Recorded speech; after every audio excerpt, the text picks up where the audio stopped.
Welcome to the Fill Your Cups podcast. We're your hosts, Morgan and Bailey. Hello, everybody. Welcome back to another episode of the podcast. We are on episode 60, which is crazy. I know. But we are going to talk all about habits today. This is honestly kind of how we kicked off the podcast. Yeah. With an episode kind of similar to what we're doing today, but we always like a good habit episode, a preventative episode, kind of. And so we are going to talk all about how to start a new habit. So all those things that you always say, like, oh, I really should start doing this, or I really should get my morning routine figured out, or things like that. That's what this episode is going to be about. Yeah. So, but before we dive into that, Bailey, what's still in your cup? Today I've got a water as always, but I also have coffee that I just made at home. But I am drinking it in this little mug. It's so cute. It says "What a Beautiful Day" and it has a rainbow handle. And Julia got it for me. Oh, it's I know so she just cute. randomly brought it over one day and was like, "I was just thinking about you, and I got it for you." And I was like, "Oh my god, thank you!" I love that the handle is a rainbow. I know. I didn't notice that earlier. That's so cute. I know. So now every time I drink out of it, I think of my big sister Julia. So thank you, Julia. I love it. That's so cute. What's filling your cup? Literally same. I have water and I have a coffee. And my mug says "Love ya, mean it." It's actually got a little chip in it, but I love it. Mean it. But actually, our friend Jordan got this for me. Aww, so yeah, cute. so we both are drinking out of gifted mugs. Cute. 2 little unprompted shout outs. I love it. Yeah. We do have a real shout out. We have continued gaining some subscribers on YouTube, and so we just want to say thank you so much if you're watching us on there and checking us out there. And if you have not already, definitely make sure that you go to YouTube, subscribe to us, and that way, if you don't have time to listen in your car, or maybe you're not a huge podcast listener, you can always pull us up on YouTube and have us going in the background while you're cleaning your house or while you're doing your morning stretches or whatever it is. Yeah. I love whenever we get emails. Well, so we get notifications when someone like comments on a post on YouTube or something, or a video, I guess. And and I really love when I see those comments. I know your sister-in-law, Morgan Kurtz, who was on our most recent book club episode, I know that she watches mainly on YouTube, and she sometimes will leave comments, and I really love it. It always makes me happy when I see them because I don't get the emails. I don't think I'm like logged into our email account, so which I've never even thought about doing. So I'll do it after this. So it's every time I go in to post a video on YouTube, and I'm like, oh, I got a comment. I'm like, what? And then I go and see it. It's Morgan. I'm like, oh, hey, how cute. We love the feedback. Yes. Well, let's dive into today's episode. I'm ready. Okay, I'm really excited for today's episode because last week we talked all about mid-year check-in and kind of where we were at with our goals and where we saw ourselves going for the next 6 months. And it gave me the idea of like, okay, we should probably do an episode to tell people how to start these habits. Yeah. So honestly, that's how I learned all about habits is I listened to a podcast called Sad to Savage. You know, I love her. And she just talked all about like habits and the cycle and the like habit stacking and all these different things and how to start a habit and how to break a habit. And so I was thinking like, okay, that's how I learned how to do all of this. So we should do an episode as well where we're telling our listeners how to do this and how to get started with all of it. So yeah, that's really why I wanted to do that episode today. Yeah, and I think that the cool thing about habits is that I feel like we've talked about this before. I can't remember if it was on the podcast or not, or just us talking. But we've talked about how sometimes I feel like people think that habits make you boring or like that sort of thing, or they kind of take away from fun and stuff. Spontaneity. Yes, but that's not the case. Habits are so important because they give you more room and more freedom. Like when you already have something that's automatic set up, then it gives you more room and more freedom to do all the fun things, you know? Yeah. So I feel like that's why habits are so important and why they keep your cups filled, you know? Yes. Like why they keep, I don't know, why it helps you still have like a fulfilling life and feel satisfied. So absolutely. I am definitely ready for this episode. Me too. I love habits so much because like your life is essentially a reflection of all your habits. So if you are, okay, this might be a little too like broad, but like happy versus unhappy, it's a reflection of your habits. Yeah. Or like feeling like you're productive or feeling like you're in a slump.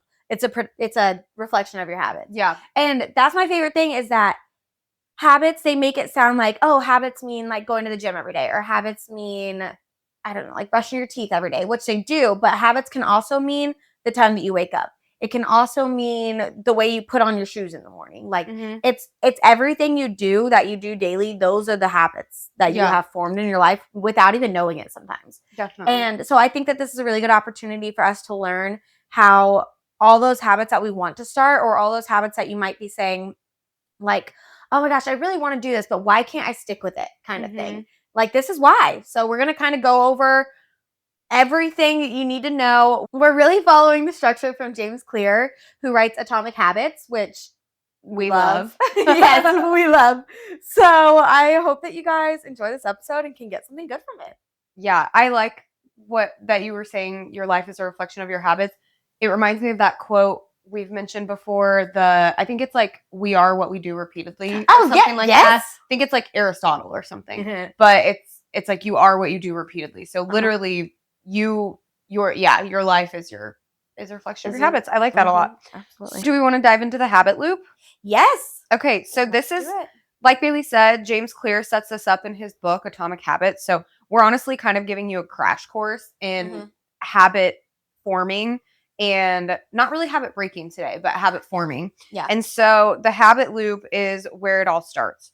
So this is kind of the setup of what habits you have. So you start with a cue, which is what triggers your brain to initiate a habit. Do we want to give examples as we go or after? Let's do it after. So let's do it all in one big, like, here's what it is. Okay. And then be like, for example. Okay. So the habit loop starts with a cue, which triggers your brain to initiate the habit.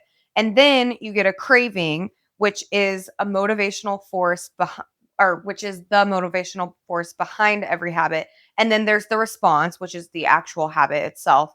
And then there's the reward. And that's what you get when your habit is completed. And that's the cycle. That's the loop. Yeah, the cycle. So for an example, because that can kind of sound like, what are you talking about? So for an example, a very simple example, you walk into a dark room. That's your cue. Your cue is you walked into a dark room. Your craving, which is the second step, is you want to be able to see. That's what you're wanting from this. That's a motivational force behind why you're doing something. So then your response is to then find the nearest light switch and turn it on. And now your reward, this is what you get for doing that, is you feel satisfied that you can see. So very, very simple. Cue, craving, response, reward. And that's going to break up every single one of our habits. That's what's going to make a habit stick, is whenever you know these 4 cycles. Yeah, I like that. That's such a kind of like a mundane one that everybody can relate to, because we don't think about the fact that walking into a room and flipping on the switch is a habit, but it is. Yeah. Did you come up with that one, or was that in the book? I can't remember. I think it was in the book. Nice. I wish I came up with it, but I think it was in the book. Awesome. So after you've got that habit loop, and after you can kind of understand cue, craving, response, reward, then you can go into how to create that habit loop.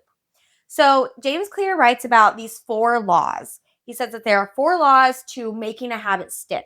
And that first law is making it obvious. Second law is making it attractive. Third law, making it easy. Fourth law, making it satisfying. So whenever you're looking at your habits and maybe you're having trouble getting a habit to stick, these are those 4 laws you're going to be looking at. So you're going to ask yourself, how can I make this obvious? How can I make this attractive? How can I make this easy? And how can I make this satisfying? Yeah, and he gave some examples, I think, in the book of how this works scientifically, like with our brains, and how even I think like stores take advantage of this.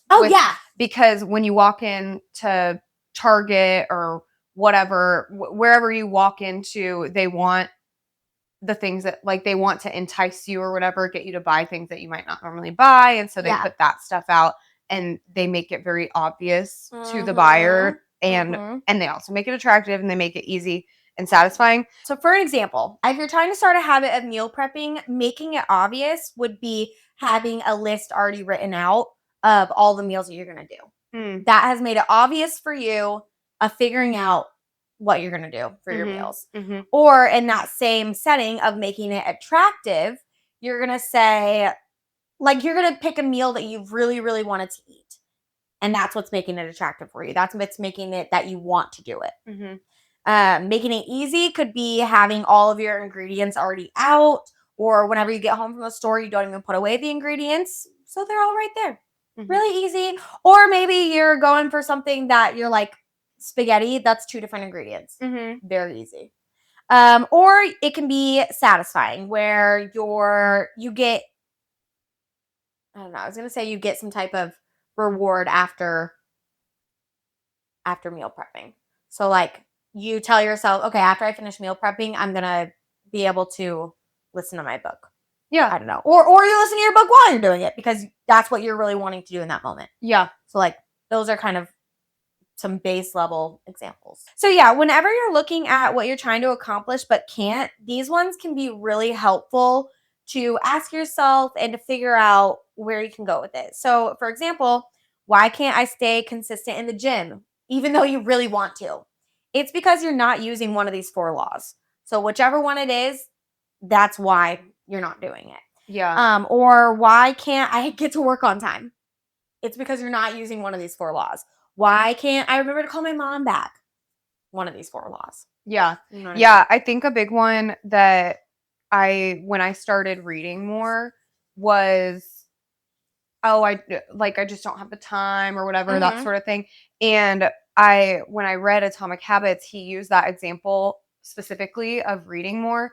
And I started putting my book right next to my, right on my bedstand. You made it so obvious. that I have to look, I can see the book right before I go to bed. So I'm like, okay, I should read it. Yeah. And then now I'm just in the habit of reading in my free time or whatever. But I do think that making it obvious or making it easy, those are really helpful. But then also like the attractive and the satisfying too is like the reward, So Yeah. I've been sharing how I've been trying to get into a consistent pattern of Saturdays or Sundays cleaning for an hour or 2. Yeah. And I have been successful with that. But I do think that I make it easy or I don't know which one it would be, but make it easy and obvious. Figure it out.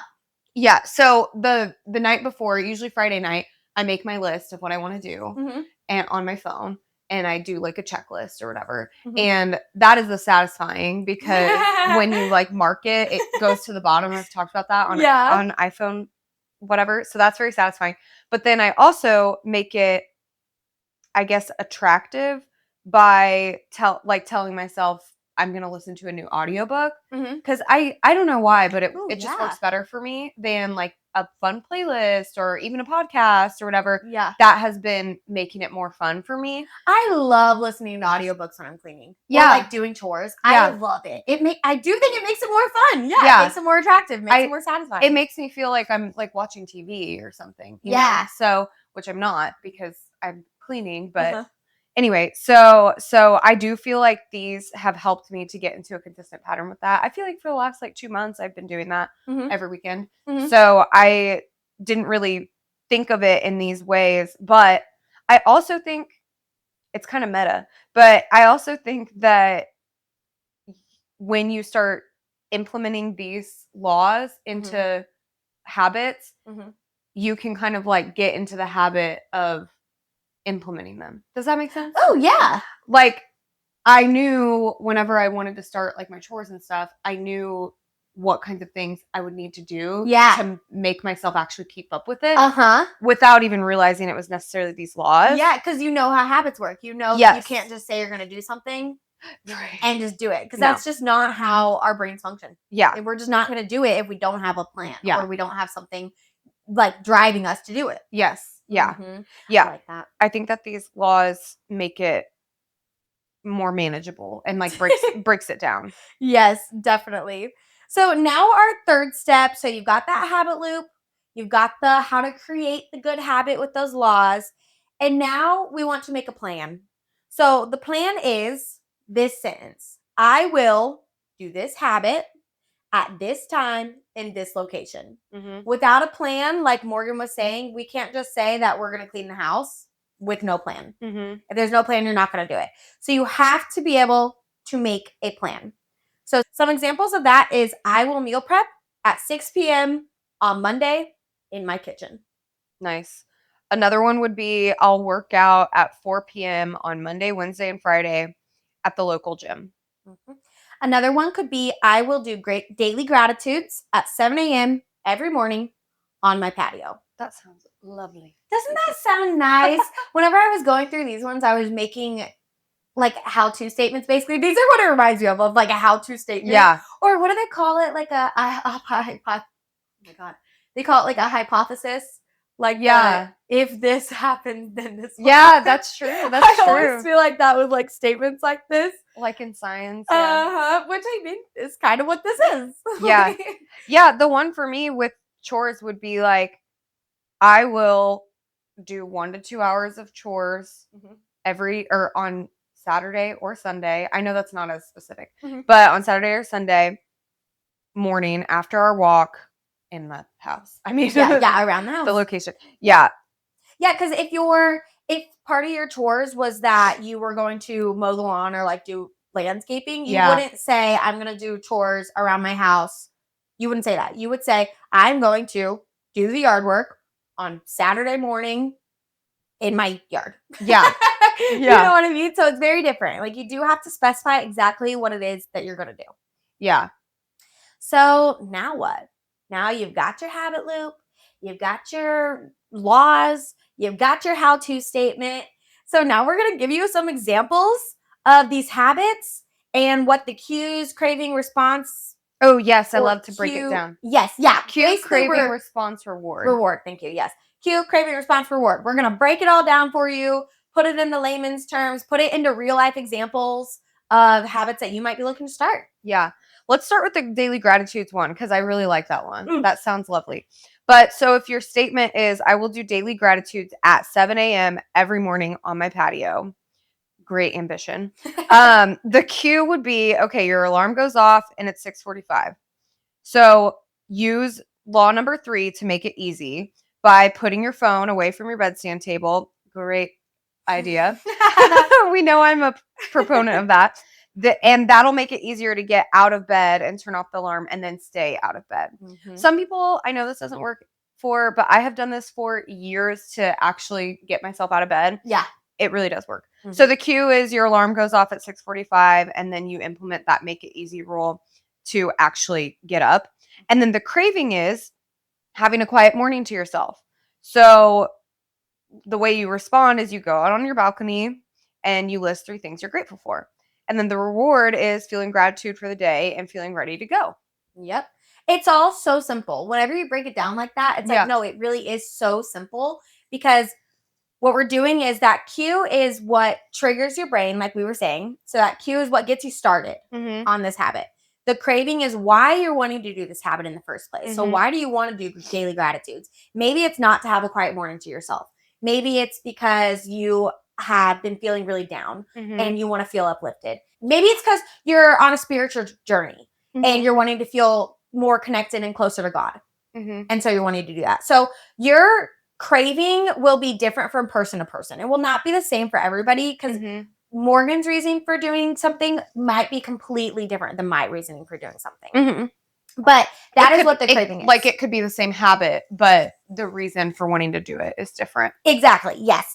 But yeah, so the craving is why you're doing it, why you want to do it, and what you're hoping to accomplish and hoping to feel from it. And then the response is doing the habit itself. So going out on your balcony and listing the 3 things that you're grateful for that morning, or however you want to do your daily gratitudes that morning. And then your reward is how you're feeling afterwards and why you did the habit in the first place and what you were hoping to accomplish. Yeah. And that's what you get from that reward. Yeah. I was talking to one of our friends about working out. She's been getting into the habit of working out and going to the gym.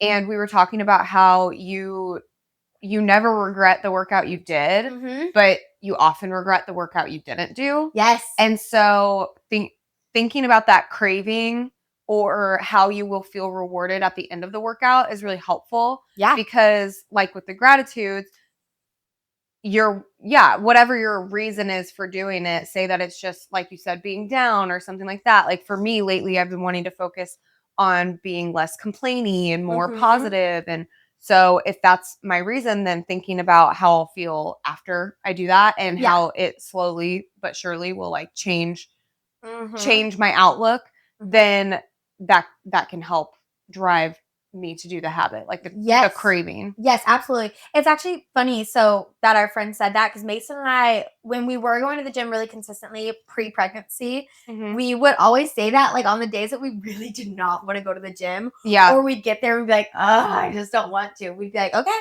you always regret the workout that you didn't do, but you never regret the workout that you did. Yeah. You just never do. Yeah. That's funny. You get like a boost of serotonin, I think. I think so, yeah. Yeah. I think so it like releases endorphins and you get a boost of serotonin and so that's kind of the reward. Absolutely. So that might be a habit you're looking to start. So your statement is going to be, I will work out at 4 p.m. or whatever your time is on Monday, Wednesday, and Friday at my local gym.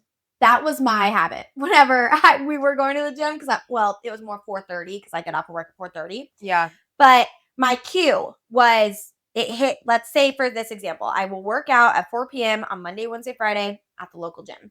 Your cue is it is 4 p.m. You see it on the clock. You've got your alarm set, whatever it is. So you are getting off of work or you are getting done with whatever task you were doing, and you are driving to the gym. That is that cue. You can use law number 3 of making it easy and already have your gym bag packed and ready to go. Don't let yourself go home. Yes. Don't let yourself go home. Don't let yourself have any of those distractions. Make it easy. Have yourself ready to go. The craving, in my experience, is feeling accomplished. I always feel so accomplished when I go to the gym. I feel like, yes, I did it. So that's what I'm craving by doing this workout. The response is getting to the gym and starting your workout. And then your reward is getting to check off that completed workout for the day. You've gotten to say, I did it. You get to feel accomplished. Yeah. Yeah. I think that is, I'm always impressed by people who do workouts after work because I have never been able to keep that habit. I'm always impressed by people who can do it in the morning. For me, I'm like, oh God, I can't. I just feel like I'm not even awake enough to realize what I'm doing. So halfway through the workout, I'm like, wow, this is like already done, basically. You're like, wow, look at my morning. Yeah. That's funny. I think that it's really good to use, especially when you're trying to get into a workout routine. But yeah, I feel like it's really important to use the make it easy rule anytime that you're trying to do something like working out. Like that it is simple, but it is a bigger habit. Yeah. Than like turning on the light when you walk in, Yeah. So making it easy by having the bag already packed and or even honestly like rewarding yourself after. Like part of what I did whenever I was starting workouts, like morning workouts and trying to get in that routine was I always would let myself, I have this like protein that I really like, this chocolate protein, and that was like my reward. Oh yeah. End. So I guess that would be the make it satisfying or make it attractive rule. I can't really remember. I should have done a little debrief myself of Atomic Habits. I was thinking about bringing the book with me. I have it downstairs, but but like having something there for you after you finish is helpful too if you're starting a habit. Yes. I was thinking for the gym one that it can also be something of like making it attractive can be bless you. You're good. Something about making it attractive if that's your main thing you're going for or a good driving force for you is working out with a friend. Yeah. So you're excited to see your friend. Yeah. And like that's why you're going to the gym. Yeah. You're wanting to socialize, you want to see your friend, and then afterwards you're like, "Oh my God, wow, we're done and I got to catch up with my friend." Yeah, exactly. Reward. Yeah. So the last example we're going to go through is meal prepping because we've talked about that quite a bit already. Yes. So if your statement is I will meal prep, which is the habit, at 6 p.m., which is on Mondays, which is the time, in my kitchen, which is the location, then the loop would be that the cue is you set an alarm on your phone and it goes off at 6 p.m. Oh, that's a good cue. I've never thought to set my alarm for like an evening thing. Nice. Sorry. So the cue is Well done. the alarm on your phone goes off at 6 p.m. The craving is you want to eliminate stress of not knowing what to eat, not having anything prepared throughout the week. And then the response is getting all of your ingredients out and starting prepping. What you can do here to use law number 1, which is make it obvious, is have a list of the meals you know that you want to prep for the week. And then the reward is you feel prepared for the week. So this is another one that I know a lot of people say like, oh, I don't like to eat the same meals, or I don't like meal prepping because I don't know what I'll want or something like that. Or it makes them feel like they can't eat something else. But again, like we were saying at the beginning with habits, even if you're just prepping ingredients or something like that, it still makes the week, I don't know, it still makes your week go smoother, I feel like. Absolutely. And this might not be a habit that some people want to implement, and that's okay. Like for Mason, for example, he works from home, so he can make a meal every single day. Yeah. So for him, that's not like one that would be super important. But for me, that's super important because otherwise I will spend money going out to eat every single day for lunch. Yeah. And then I've built that habit on accident and I've spent all my money. Yeah. But even like, I would say, because sometimes I work from home and I do make a meal, but I am way more likely to eat things that are good for me, but also not like go out and spend money if like my produce is already washed or my like or things are already chopped up. And it's not that I've prepped the meal necessarily, but I've prepped the ingredients. And I do think it makes it easier. And I bet that Mason would say that too. Like, oh, absolutely. Yeah. He does prep like all of his meat and stuff on like, the day before so we can marinate and do all that stuff overnight. Yeah. And then it makes it makes it easy, but it also makes it harder to do the habit of like going out to eat. Because like just going to Taco Bell, because at this point now you have all the stuff, so you're like, well, I might as well do this. Yeah, you made it going easier going to Taco Bell would be harder actually. yeah, true. So you talk about meal. Is it meal prep still? It's meal prep. It's kind of like ingredient prep, I would say. Prep. It reminds me of like a kitchen. Like you have to have all your ingredients prepped to go to for the day. But you do talk about that quite often because I usually talk about like meal planning, and you talk about like ingredient prepping. And Mason and I actually did that for the first time like last Sunday whenever we decided we were getting our shit together. Yeah. And so we got home from the grocery store and he was like, you know what? We should just prep all the ingredients that we're going to need for dinners throughout the week. And I was like, that's a great idea. So like on Monday I knew we were going to eat tacos. So I prepped all like the peppers and onions that we were going to use. And so then on Monday I was starving when we got off of work. Typically I would not have wanted to spend 30 minutes just doing prep and not even getting to cook yet because I was starving. We would have gone to Taco Bell. Yeah. But because everything was made, we were like, all we have to do is just throw it on the stove. And so, we made it easy for ourselves. We made it obvious by putting it at the very front of the fridge. Yeah. And so we were able to stick with one of our habits that we really wanted to start because we had a plan. Yeah. So for my statement, I guess my habit would be I'll wash and cut my produce as soon as we get home from the store on Sundays. Because honestly, if I don't do it then, I put it in the fridge and then it's not obvious anymore because it's in the fridge and it's outside out of mind. You know? And so that's why making it obvious is important. Like when we unload the groceries, I keep my berries and my vegetables and all of that on the counter. And so kind of honestly, in order to feel satisfied, I have to wash and cut them right there. So I make it obvious and then make it satisfying by like, I guess just feeling good about the fact that it's done. Yeah. And so it's mostly just like I get strawberries and blueberries almost every week and I wash those. And then I get zucchini almost every week and I chop that up because I roast zucchini a lot. Like I've been in a zucchini kick. But also I've been doing salads a lot lately. So I'll like chop up lettuce or things like that. So, I like that. A habit that Mason and I are starting because like I said, did our mid-year check-in, we're getting our shit together, is we are gonna start going to the grocery store every Sunday again. That used to be our habit. And then honestly, guys, me being pregnant, I've just really been like, I don't really care about anything. Like, I think that you kind of have to take every day how it is when you're pregnant, because you never really know how you're going to feel. And we all know I don't like to make more than one plan at a time. But we have decided, we were like, okay, we need to grocery shop on Sundays. So our habit that we are building is we will go grocery shopping every Sunday after Morgan and I get done recording.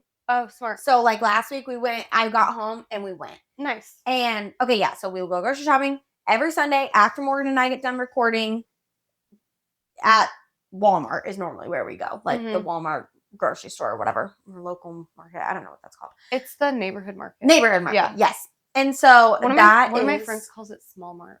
Small Mart. Yeah. Isn't that crazy? I actually really like that, because whenever we're trying to figure out which Walmart we want to go to, we say, should we go to the big Walmart or should we go to the other Walmart? Yeah. So that's really funny. I'm going to start calling it Big Walmart and Small Mart. I love that.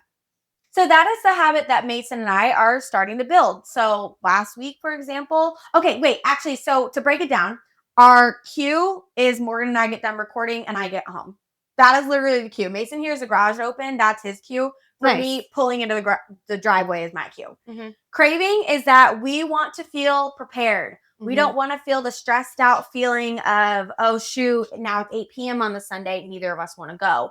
Or, oh, shoot, it's Monday. We didn't go grocery shopping. So we want to feel prepared and accomplished almost. That's a driving force behind a lot of my habits. Yeah.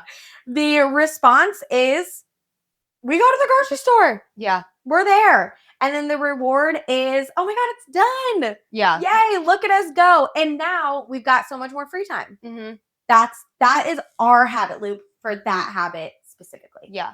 I was going to say, even recording the podcast, I don't think that we would have stuck with it if we hadn't at the beginning been like, okay, we need to set a regular schedule. And obviously sometimes we have to make adjustments if our weekends are busy. But when we first started, we were trying to take it like week by week, like when do you want to record, and then we would record on a random like Thursday evening or things like that. But then pretty quickly we were like, okay, let's just set we're gonna do it either Saturday or Sunday morning. Well, like we can't put time in the calendar. Yeah, we put it on the calendar for a recurring event every weekend. And like if we can't do Saturday, we'll do Sunday or vice versa. Yeah. And we kind of figure out the time. We have like a set time, and then obviously we're flexible. But it is a habit, like recording the podcast, and it has to be, or else like I don't think that we would keep doing it. We would be able to keep doing it. It just wouldn't happen. Yeah. So it wouldn't happen. It reminds me of our new like Thursday check-ins that we've been doing with each other. So Morgan and I have decided that every Thursday we're going to have like a work call basically where we're talking about the podcast. So that statement is so if this is from my point of view, I will call Morgan at 5:30 p.m. on Thursdays in my bedroom. I always call her from the bedroom. And the cue is that it's 5:30. The craving is that I want to feel prepped for what we're going to be doing here in the next couple of days or what we're going to be doing for the month. The response is I call Morgan, and the reward is now we're prepped. Yeah. Now we're ready to go. I don't have any questions. Yeah. It's that simple. Yeah. Well, I think this was a good breakdown episode. And just a little crash course, like Morgan said. Yeah. Hopefully you guys can take this and apply it. We would love to hear if you are starting a habit, what habit you're trying to start. And if you want us to kind of help you break it down or figure out ways to help you keep it, we'd be happy to just DM us on Instagram or leave a comment on YouTube or whatever. Yeah. But we are obsessed with habits. And honestly, sometimes whenever we do our episodes, it kind of reminders for ourselves. Yes. So both of us have been kind of talking about like, okay, we want to get back into certain habits. And so especially following last week's episode of like the mid-year check-in and what things are going well and what things have kind of been neglected.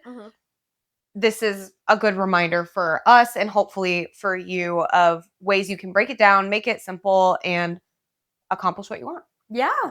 Woohoo! I love it. Yes, I hope you guys got something from it. Like Morgan said, let us know whatever habits you're starting. We love to get inspiration from you guys, first of all. And second of all, we just love the feedback. We love to hear what you're getting from these episodes. Yeah. So, yes. Next episode is going to be an interview episode. So we've been trying to do like one of those a month. So please tune in for that. We are really excited about it. It's going to be all about therapy. So yes, a really good episode. Yeah, it'll be a really good episode. So tune in next week and we will see you later. See you then. Cheers.